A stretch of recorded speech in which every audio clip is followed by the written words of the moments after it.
नमस्कार विद्यार्थी मित्रांनो, मी प्राध्यापक धनंजय भाट, पलूस शिक्षण प्रसारक मंडळाचे कला वाणिज्य विज्ञान महाविद्यालय पलूस मराठी विभाग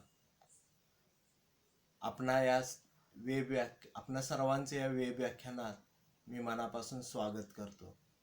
मित्रांनो, आपला अभ्यासपत्रिका 7 संदर्भातला विषय चालू होता आणि यामध्ये आपण साहित्याच्या स्वरूपाबद्दल चर्चा करतोय.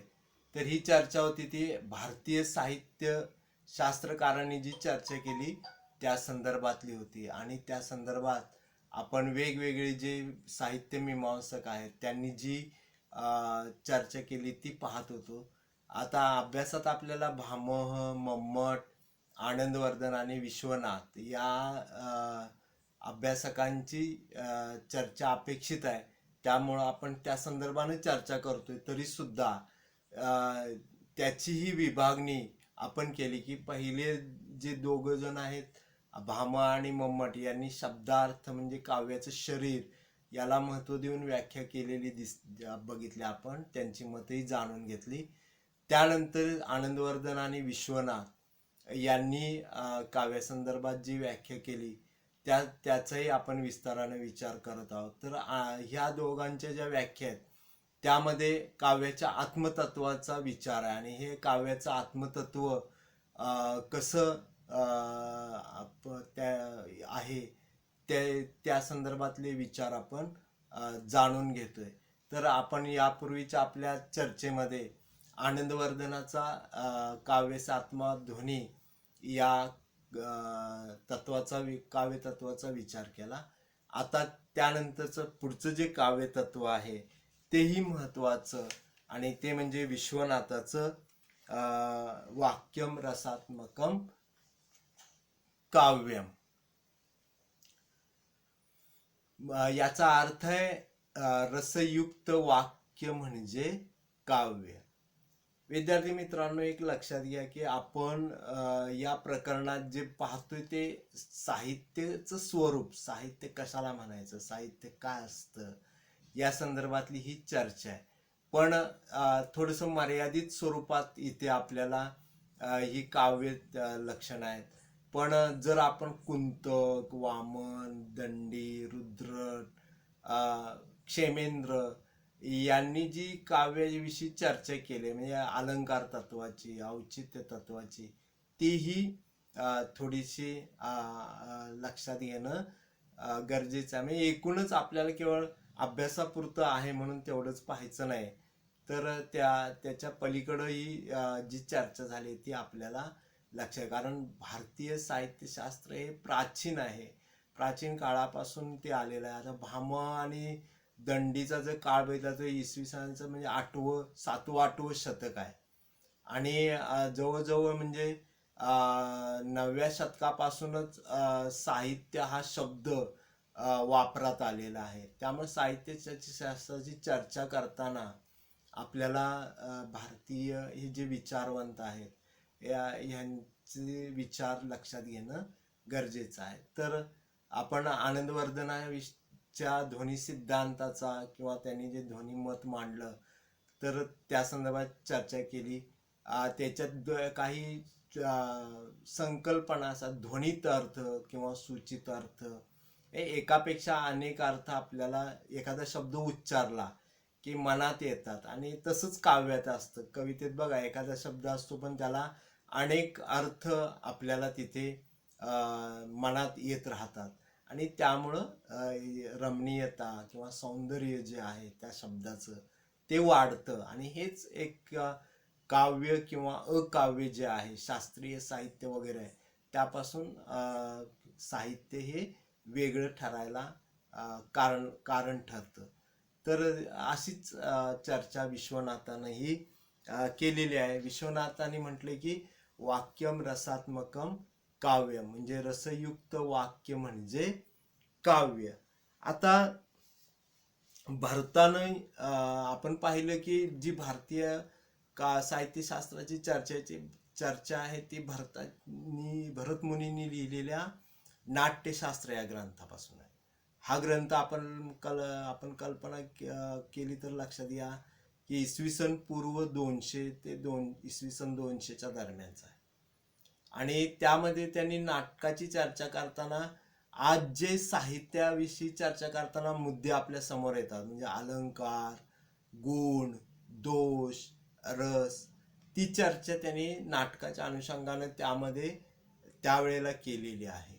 म्हणजे नाटक बघताना जो प्रेक्षक आहे, तो प्रेक्षक आणि त्याच्या तो जो अभिनय करणारा, क्रिया करणारा नट आहे, यांच्यामध्ये एक प्रकारची चित्तवृत्ती निर्माण होते, एक रस भावना निर्माण होत असते.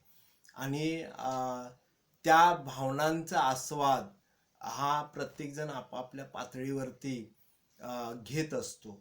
हे जे तत्व आहे तेच इथे विश्वनाथाने मांडलेलं आहे. म्हणजे भरतानंतर भामह, रुद्रट, वामन, मम्मट, भोज, राजशेखर, आनंदवर्धन, अभिनव गुप्त यांनी सुद्धा काव्याची चर्चा केली. आता ध्वनीची चर्चा करताना रसध्वनी हा शब्द वापरलेला आहे ध्वनिमतवाद्यांनी. म्हणजे सगळ्यांनीच काव्याचं प्राणभूत तत्व म्हणून ज्याला मान्यता दिली ते तत्व म्हणजे रसतत्व. पण या रसतत्वाचा स्पष्ट उल्लेख पहिल्यांदा केला तो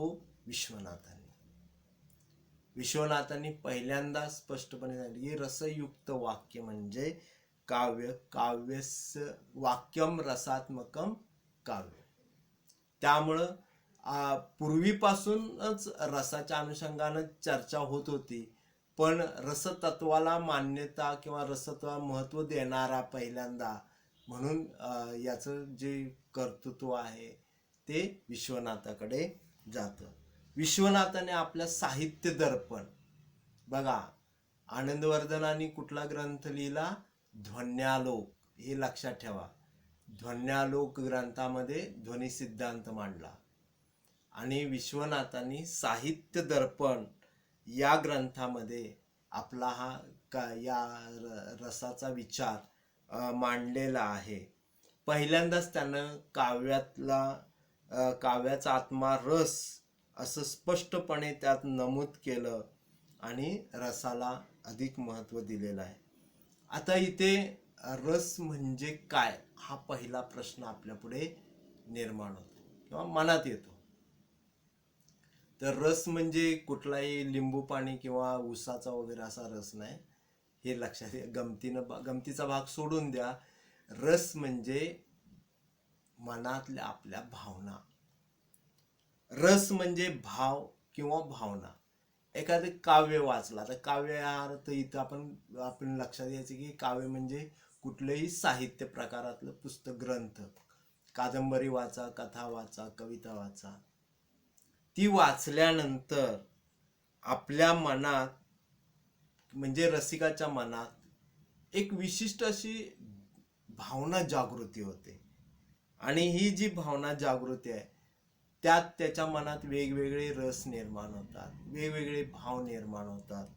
शृंगार, वीर, करुण, हास्य अशा विविध भावना निर्माण, म्हणजे मनात प्रेमाची भावना निर्माण होते, वीर पराक्रमाची, करुणा म्हणजे दुःखाची भावना, आनंदाची भावना, हर्ष यासारखे, म्हणजे हास्य, विनोद, कधी कधी आपल्याला किळस पण वाटते. तर असे अनेक भावना ज्या मनात येतात त्या भावनांचा अनुभव आपण घेतो आणि ती भावना कधी कधी त्या रसिकाला सुखकारक आणि आल्हाददायक वाटते, म्हणून काव्य रमणीय होते. ती भावना सुखाची वाटते रसिकाला आणि म्हणून ते काव्य रमणीय होतं. त्यातून त्याला सौंदर्याचा साक्षात्कार होतो. ही जी अनुभूती येते या अनुभूतीलाच रसप्रतीती किंवा रसात्मक अनुभूती म्हणतात. रसप्रतीती किंवा रसात्मक अनुभूती. आपण आता शास्त्राचा अभ्यास करतोय, त्यामुळे शास्त्रात कसं मुद्देसूद आणि नेमकेपणा असतो. त्यासाठी काही वेळेला काही संज्ञा तिथे वापरल्या जातात. तर ह्या शास्त्रीय संज्ञा आहेत. तर आपण त्या लक्षात घेणं गरजेचं आहे. रसप्रतीती, रसात्मक अनुभूती, रसध्वनी ह्या अशा संज्ञा संकल्पना आपल्याला शास्त्रामध्ये पाहायला मिळतात आणि त्या येत असतात, तर ते शब्द लक्षात असू दे. त्यामुळं रस हा काव्याचा आत्मा, म्हणजे रसिकाच्या मनात भावभावना निर्माण होणं, भावनांची जागृती निर्माण होणं आणि त्याला रसात्मक अनुभूती मिळणं, ती सुखाची, आल्हाददायक वाटणं, या गोष्टी घडतात. म्हणून रस हा काव्याचा आत्मा असं विश्वनाथांनी म्हटलेलं आहे. रसिकाच्या मनात या भावना निर्माण होताना त्या भावनांचं काय होतं, एक मूर्तिमंत चित्र डोळ्यापुढे उभं राहत असतं आणि ते उभं करण्याचं सामर्थ्य कशात आहे, ते शब्दार्थात. उदाहरणार्थ फुलराणीसारखी कविता, हिरवे हिरवे गार गालीचे हरित तृणांच्या मखमालीचे, त्या सुंदर मखमालीवरती फुलराणी ही खेळत होती, असं वर्णन ज्यावेळेला आपण वाचतो त्यावेळेला आपोआपच आपल्या समोर असं हिरवगार कुरण, त्यामध्ये डोलणारी एखादी ती एवढीशी फुलाची कळी, अशी वारा वाहतोय, हे सगळं चित्र डोळ्यासमोर काय होतं, उभं राहायला लागतं. तर ही जादू त्या शब्दार्थांची असते आणि त्यातून रसिकाच्या मनात भावना जागृती होते. आता ही जी भावना जागृती आहे ही अलौकिक आहे, म्हणजे ती कुठेही आपल्याला असं म्हणजे एक दैवी साक्षात्कार असल्यासारखी अलौकिक गोष्ट आहे. तिचं कुठेही मोजमाप करता येत नाही आणि या भावनांची चित्र जे आपण बघतो, रसिक बघतो, ती ज्या शब्दार्थांनी काढलेली असतात तेच काय असतं, खरं काव्य. अशी साधी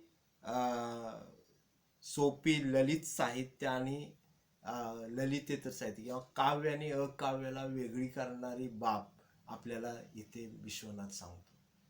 काव्याचं स्वरूप काय आहे, साहित्याचं स्वरूप काय असतं, म्हणजे ते शास्त्रीय वर्णनाला आपण साहित्य का म्हणत नाही, याचं नेमकं उत्तर इथं आहे. आपण तिथे साहित्य शास्त्राची जी भौतिक शास्त्र रसायन पुस्तकं वाचतो त्याला आपण साहित्य म्हणत नाही, पण कथा कादंबरी हे जे ललित साहित्य आहे, प्रवास वर्णन, एखादं प्रवास वर्णन असेल तर प्रवासात ज्यांनी त्या लेखकाने प्रवासात जे बघितले स्थळं आहेत त्याचं वर्णन आपण वाचायला, ती स्थळ आपल्या नजरेसमोर उभं राहायला लागतं. तर ही सगळी बाब या ठिकाणी आपल्या मनात एक सुखद असा आल्हाददायक अनुभव देऊन जाते.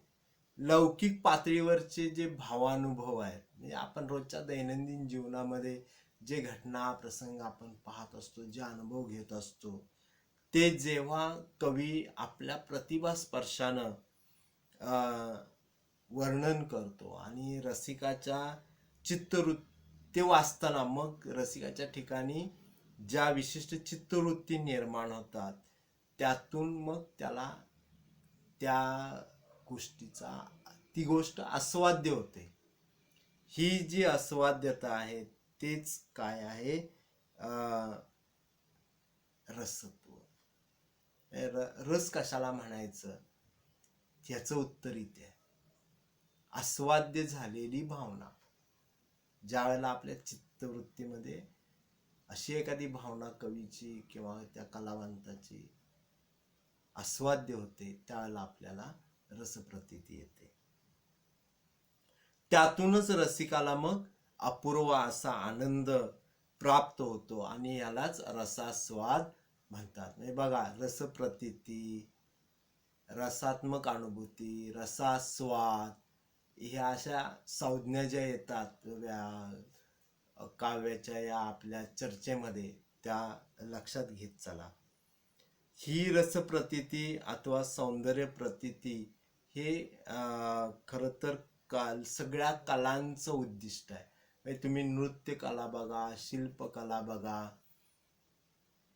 चित्रकला बघा, या सगळ्या कलांच्या मध्ये आपल्याला गायन असू दे, त्यामध्ये रसिकाच्या ठिकाणी अशा चित्तवृत्ती निर्माण करणं आणि ही सौंदर्यात्मक अनुभूतीची प्रचिती त्याला आणून देणं, हे उद्दिष्ट आहे सगळं. आणि साहित्य ही सुद्धा एक कला आहे. जे नृत्य, शिल्प, गायन यासारखे साहित्य सुद्धा कला आहे.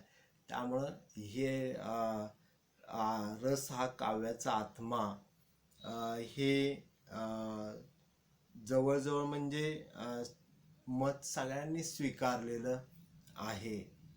रसाला काव्याचा आत्मा म्हणताना शब्दयोजना, अर्थसौंदर्य, पदलालित्य या गोष्टी पण तिथे महत्त्वाच्या असतात आणि त्यातून त्यांना आकर्षकता पण येते. पण आता बघा, नुसती शब्दयोजना केली, अर्थसौंदर्य तिथं आलं, शब्द आला की तिथे अर्थ येणारच, पदलालित्य आलं, पण तिथे जर रस नसेल तर काय होईल? तिथे रस नसेल तर ते निरस ठरणार, व्यर्थ, बेचव. आणि कविता किंवा आपण आपल्या मराठी कवितांनी अनेक वेळा भाव गीताचं रूप धारण केलेलं आहे. म्हणजे ते का भावगीत झालं? मनाला भिडलं. आणि मग असं मनाला भिडणारे, मनात भाव तरंग निर्माण करणारं ते जे काव्य आहे ते मग गोड ठरतं, ते निरस ठरत नाही. तर त्यामुळं रस हे काव्याचं आत्मतत्व आहे, हे मान्य करावं लागतं. म्हणजे आत्मतत्व म्हणून रसाविषयी विश्वनाथाने घेतलेली भूमिका ही मान्य करता येते. आनंदवर्धनाने पण जरी रसाचा स्पष्ट उल्लेख नाही त्यांच्या व्याख्येत आला, तरी ते रसध्वनी, ध्वनीत रस हा शब्दप्रयोग वापरतात आणि रस हा ध्वनीत असतो असं त्यांनी जे मत मांडलेलं आहे. त्यामुळे ही सुद्धा व्याख्या काव्याचं आत्मतत्व म्हणून मान्य करता येते. तर विद्यार्थी मित्रांनो, आपण आपला जो हा काव्याचं स्वरूप काय आहे नेमकं, किंवा साहित्याचं स्वरूप काय, तसं बघितलं तर नेमकेपणानं अशी व्याख्या करून काव्याचं स्वरूप सांगणं शक्य झालेलं नाही. प्रत्येकाने काय केलंय की काव्याच्या अंगांचा विचार केलेला दिसतो इथं. रस हे तत्व किंवा आनंदवर्धन म्हणतो ध्वनी हे तत्व, हे काव्याचे एक तत्व म्हणून आपल्याला स्वीकारावं लागतं किंवा ते मान्य करावं लागतं. पण एकच एक समग्र अशी काव्याचं स्वरूप सांगणारी व्याख्या किंवा पूर्वी लक्षणं पण असा शब्द वापरला जातो, काव्य लक्षणं. तर ते कोणी असं म्हणजे इथे सांगताना दिसत नाही. तर आपण आपला जो चर्चेचा विषय होता की आपल्या भारतीय साहित्यशास्त्रात किंवा पौरात्य साहित्य मीमांसक जे आहेत त्यांनी जे काव्याचं स्वरूपावरती चर्चा करताना जे भूमिका घेतल्या, जी मतं मांडली, त्यातून काव्याचं स्वरूप काय आहे हे समजून घेण्याचा आपण प्रयत्न केलेला आहे. तर इथे एक गोष्ट फक्त आपण नेहमी लक्षात ठेवूया की काव्य जे आहे हे काव्य कवीच्या प्रतिभा स्पर्शाने अपूर्व रूप धारण करणारा शब्द आणि त्यातून अभिव्यक्त होणारा चमत्कृती पूर्ण अर्थ म्हणजे शब्दार्थ होय.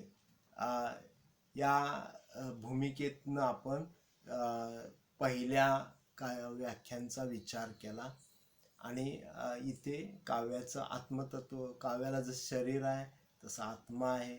मग हे आत्मतत्व काय आहे त्याचा शोध घेताना केवळ आनंदवर्धन आणि विश्वनाथच नाही, तर मी सांगितले की क्षेमेंद्र आहे,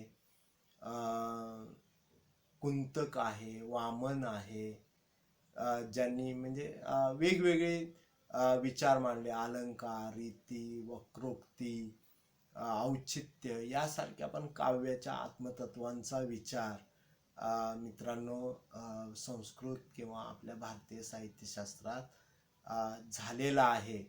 आता आपल्याला अभ्यासक्रमातच ही एवढ्या अभ्यासकांची मतं विचारात घ्यायची आहेत, त्यामुळे आपण ती मर्यादित स्वरूपात इथं विचारात घेतली. तर हा पहिला जो विचार होता पौर्वात्य, तर त्यामध्ये आपण ह्या 4 साहित्याच्या व्याख्या अभ्यासल्या. तुमच्याही लक्षात तो भाग नक्कीच आला असणार आहे. तर तुम्ही शांतपणे ऐकून घेतलं त्याबद्दल